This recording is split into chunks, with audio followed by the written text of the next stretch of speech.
O assunto que vamos tratar hoje é sobre política. Devemos votar em um candidato evangélico? Essa é a pergunta que nós queremos responder e trazer alguns questionamentos, alguns conceitos que levam alguns cristãos, alguns evangélicos, ou uma boa parte, uma fatia considerável de evangélicos, não votarem em candidatos crentes. Em 2018, nós tivemos aí um número de 457 candidatos evangélicos colocando o seu nome à disposição dos brasileiros. Este ano nós tivemos aí um aumento considerável. De 2018 para 2022, tivemos um aumento de candidatos evangélicos em 32,2%. Isso equivale a 590 candidatos evangélicos que colocam os seus nomes à disposição dos brasileiros. Tanto candidatos a deputado federal, deputado estadual, a senador, né, da República, que estão aí pleiteando uma posição no Congresso, né, nas assembleias legislativas. E a pergunta que nós queremos responder, dado a esse aumento, né, e o fato de que temos um número considerável de crentes, de evangélicos, disputando aí cargos tanto para deputado federal, estadual e senador, se é de fato lícito, se de fato devemos ou não votar nesses candidatos como crentes cristãos, né? Nós temos o PTB, o Partido Trabalhista Brasileiro, liderando aqui o número de candidaturas evangélicas. 50 candidatos estão aí, saíram aí pelo PDT neste ano de 2022. E nós temos aí o republicano com 48 candidaturas, né, de evangélicos para este ano. E aí temos uma distribuição entre os outros partidos que, somados, vão contabilizar 590 candidatos evangélicos, pleiteando aí essa candidatura, né, uma candidatura para 2022. Muito bem, devemos votar em um candidato evangélico? A primeira questão que nós levantamos quando se faz essa pergunta é a seguinte: há um tabu muito grande ainda na área evangélica, né, na ala evangélica, sobre se devemos votar ou não em um crente. Então, esse é um tabu. Crente não se envolve em política. É isso que nós ouvimos constantemente, é isto que foi pregado durante muitos anos nas igrejas evangélicas, e isso se tornou um tabu. Crente não se envolve em política. Esse conceito, ele está fundamentado sobre uma alienação política. Então, o tabu crente não se envolve em política está firmado em um conceito alienado sobre política.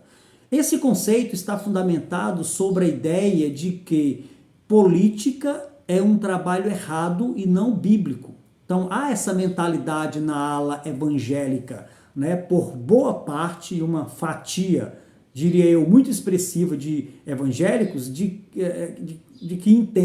eles entendem que se envolver em política é algo errado, não é bíblico, isso não deve acontecer, nenhum crente deve se envolver em política.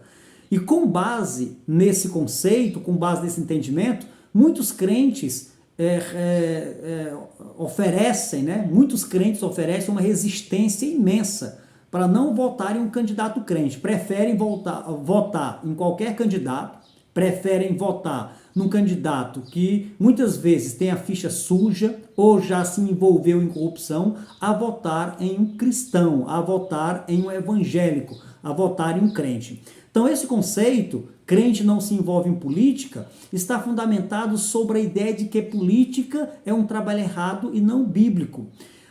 Isso pode acontecer, primeiro, por falta de instrução. Esse cristão ele não foi bem instruído, esse cristão ele não foi bem orientado, ele não foi ensinado biblicamente sobre política, e que política é um trabalho sério, honroso e que foi estabelecido pelo próprio Deus. É um sistema de governo.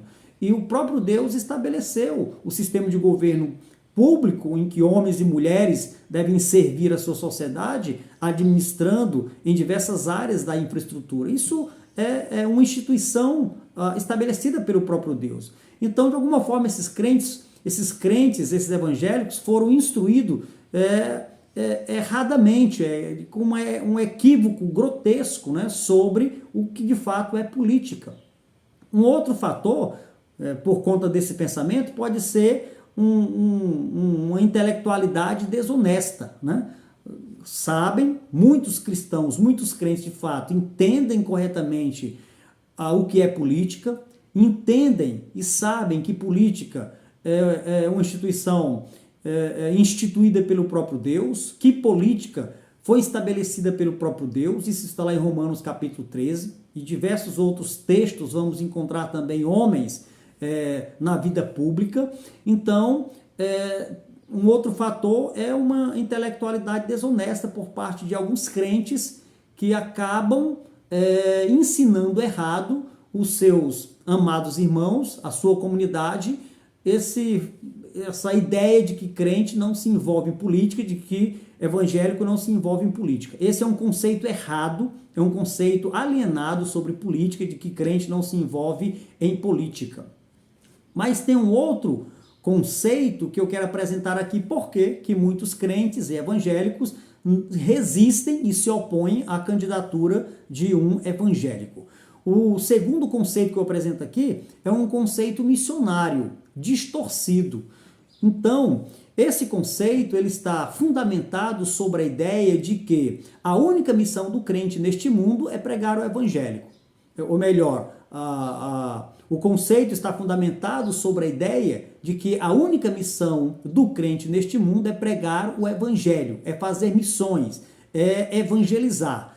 Essa interpretação é uma interpretação equivocada das Escrituras, né? Então, nós vamos encontrar na Bíblia homens de Deus, principalmente no Antigo Testamento, que além de serem religiosos, ou além de serem homens e servos de Deus, servindo em uma espiritualidade, mas também estavam envolvidos no campo político. Alguns foram estadistas, reis, né, estavam envolvidos no sistema de governo daquela nação. Então, há um conceito missionário, e para mim é um conceito distorcido, de que o crente, de que o evangélico, a única missão dele é evangelizar, e nada mais além disso, né? Concordamos de que essa é a missão do crente, de proclamar o evangelho, o reino de Deus, ao mundo inteiro. Mas esta não é a única missão do cidadão celestial. Como cidadão terreno, precisamos viver bem e devemos viver os nossos valores e devemos cumprir nosso dever como bons cidadãos, inclusive colocando o nome à disposição aí da sociedade para prestar um serviço honroso de liderar uma cidade, um estado e um país. Isso é algo muito sério e importante. Liderar uma cidade, um estado e um país não é para qualquer um, mas são para pessoas sérias, comprometidas. E que bom se todos esses líderes fossem comprometidos com aquele que instituiu o governo, a política, que foi Deus. Então, em segundo momento, por que muitos crentes resistem? Por que muitos crentes se opõem a votar em um cristão, em um crente que está colocando o nome à disposição aí dos cidadãos? Por causa de um conceito missionário distorcido, de que crente, a única missão dele é evangelizar e nada mais além disso. Para mim, isso é uma interpretação equivocada do conceito missionário. O terceiro conceito que eu apresento aqui, porque que muitos crentes se opõem e não querem votar em um outro crente que está concorrendo em algum cargo público, é um conceito errado sobre a separação entre igreja e Estado. Então, muitos colocam essa posição, mas é porque a gente não se envolve em política, a igreja não se envolve em política, ninguém se envolve em política. Eu concordo aqui de que a igreja, ela é apartidária. A igreja, ela não tem um partido. A igreja, inclusive, ela não é um partido, certo? Então, a igreja é uma instituição divina em que compõe e é composta por todos aqueles que creem em Cristo e que seguem a Cristo e que fazem parte deste corpo. Mas os membros desta igreja, eles podem, sem problema algum, se candidatar a algum cargo público. Então, esse conceito de separação entre igreja e Estado, que alguns colocam, isso é um conceito errado. Esse conceito está fundamentado sobre a ideia: o crente não deve se envolver nas demandas sociais por meio da política, porque política é um sistema mundano. E esse argumento é colocado muitas vezes, e a igreja usa o nome da igreja para dizer que ninguém pode se envolver. E eu concordo que a igreja é apartidária e não deve se envolver em política como instituição. Mas os seus membros são cidadãos terrenos, além de cidadãos celestiais, devem também, como bons cidadãos terrenos, cumprir aí as suas funções sociais, inclusive, caso queira, colocando o seu nome à disposição de algum cargo, né? O que é a separação entre igreja e Estado, na verdade? A separação entre a igreja e Estado significa que o Estado ele não deve gerir sobre a igreja, que o Estado ele não deve escolher os seus oficiais, que o Estado, inclusive, não deve remunerar aí os oficiais da igreja. Separação entre igreja e Estado não significa, inclusive, que a fé não deve ser exercida por um homem ou uma mulher público. Não significa isso. Significa simplesmente que o Estado não deve gerir sobre a igreja ou governar a igreja, no sentido de escolher os seus oficiais, os seus pastores, os seus diáconos e, inclusive, pagar, né, por esse serviço. Mas o fato da igreja estar separada do Estado nesse sentido não significa que aqueles que estão no governo ou fazem parte do Estado, num cargo público, não possam ter uma fé evangélica, uma fé cristã, ser um crente ou qualquer outra forma de fé. Não significa isso. Então, esse conceito é um conceito errado sobre a separação entre igreja e Estado. É um conceito equivocado. Por isso, muitos crentes acabam não votando em outros crentes que colocam seus nomes à disposição aí de algum cargo público. Um outro conceito que eu trago aqui, porque muitos crentes não querem votar em outros crentes ou em outros evangélicos, é o fato de um conceito de honestidade distorcida. Há um conceito de honestidade distorcido. Esse conceito está fundamentado sobre a ideia de que se envolver em política vai se corromper. Se entrar na política, se candidatar e eleito for, pronto, vai se corromper. Esse é um conceito errado, é um conceito distorcido de honestidade. A corrupção ela está presente em todos os corações humanos, em todos, dos crentes, dos não crentes, dos evangélicos e não evangélicos, está no coração de todas as pessoas. E a corrupção ela também está infiltrada, impregnada na infraestrutura e em todos os segmentos de uma sociedade. Para alguém ser corrupto, não precisa ser político. Para alguém ser corrupto, não precisa entrar na política. Inclusive na igreja, nós tratamos de casos horrendos de imoralidade, de corrupção, de adultério, de infidelidade, de mentira, de traição. Há dentro da igreja uma série de corrupções que acontecem. E necessariamente ali não é um ambiente político. Embora a igreja também ela tenha o seu governo, e isso é política, mas para alguém ser um corrupto não precisa se candidatar. Se corrompe dentro da igreja mesmo, certo? As pessoas e aqueles que são membros da igreja, muitos têm se corrompido dentro da igreja sem nunca ter se envolvido em política. Caso de adultério, de traição, de mentira, de engano e tantos outros absurdos que tratamos nesse corpo chamado igreja. Então isso é uma ilusão. Para você que é evangélico que está me ouvindo, isso é uma ilusão de que se alguém se candidatar ou se envolver em política vai se corromper.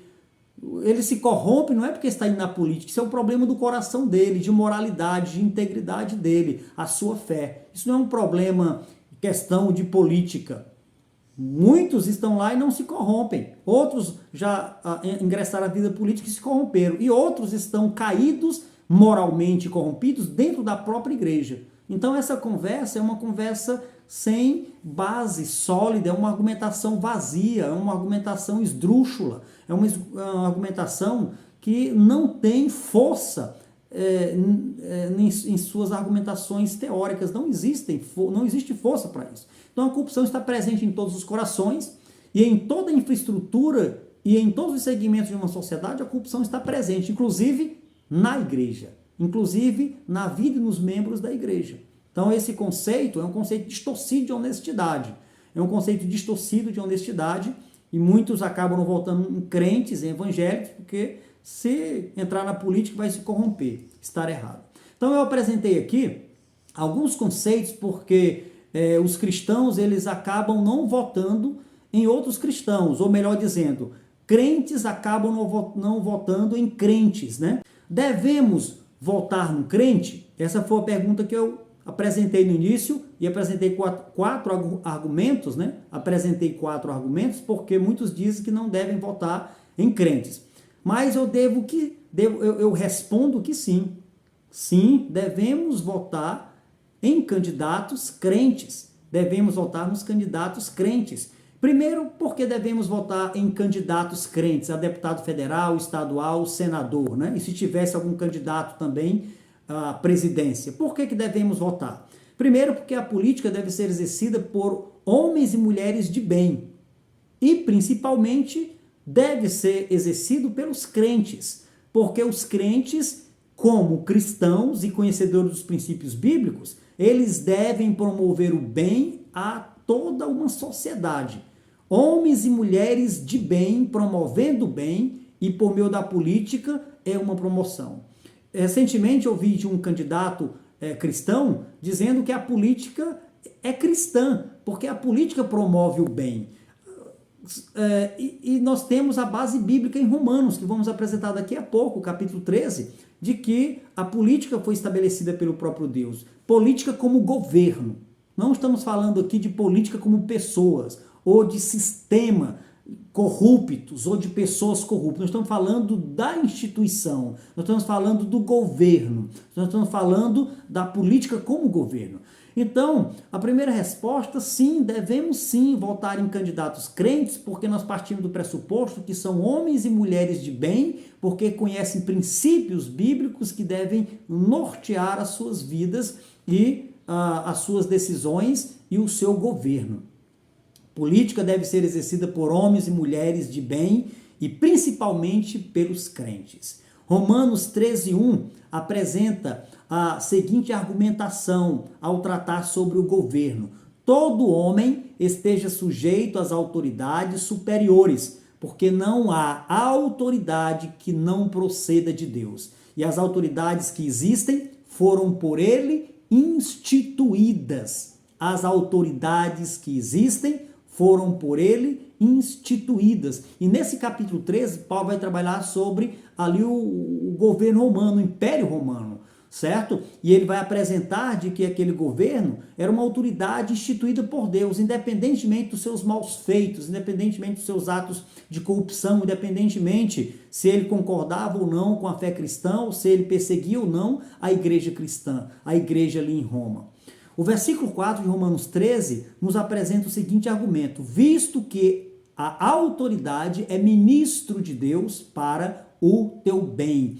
Então, a política, ela deve promover o bem, e a autoridade política deve representar esse bem que está no sistema de governo. Quem deve temer as autoridades são os meliantes, os bandidos, os criminosos, os malfeitores, aqueles que denigrem, ou melhor, aqueles que quebram a lei, não cidadãos de bem.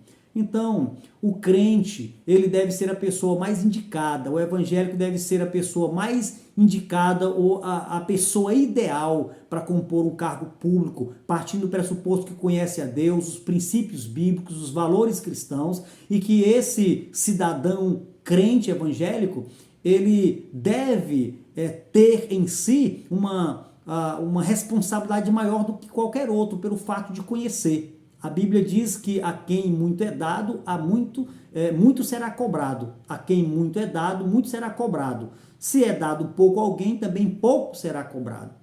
Então, o crente, ele tem mais responsabilidade e deve ter essa consciência de que, como ele conhece os princípios bíblicos, conhece a palavra de Deus, conhece Deus, ele deve fazer um trabalho mais eficiente, mais sério, mais produtivo do que aqueles que não são cristãos e não têm essa forma de fé, ok? Devemos sim votar nos candidatos evangélicos, nos candidatos crentes. São 590 candidatos que colocaram seu nome aí à disposição este ano, entre cargos para senador, deputado federal, deputado estadual. Que Deus nos ajude, nos abençoe e ilumine as nossas mentes para que possamos fazer uma boa escolha. E aqui o meu conselho é: vote em um candidato crente, seja para governo do estado, para senador, para deputado federal, estadual ou presidente. Se tem nomes à disposição de homens sérios, crentes, comprometidos com os princípios bíblicos e com a fé cristã, votem neles. Esse é o meu conselho. Votem neles. E lamento que muitos de nós prefiram votar em candidatos que já comprovadamente roubaram ou se envolveram em corrupção ou são investigados por corrupção ou pagaram aí a sua dívida com a justiça por cometerem claramente corrupções, condenados pela justiça. E lamento que muitos cristãos, muitos crentes preferem votar nesses que já foram ficha suja e que querem voltar ao poder a votarem em um crente, a votarem em um candidato que de fato tem os mesmos valores e princípios que todos nós temos. Que Deus nos abençoe, nos ajude a escolher agora no dia 2 de outubro homens e mulheres comprometidas com a sociedade, comprometidas com a verdade e comprometidos com aquele que instituiu e estabeleceu a política, que foi o nosso Senhor, o nosso Deus. Que Deus nos abençoe, nos ajude nessa escolha.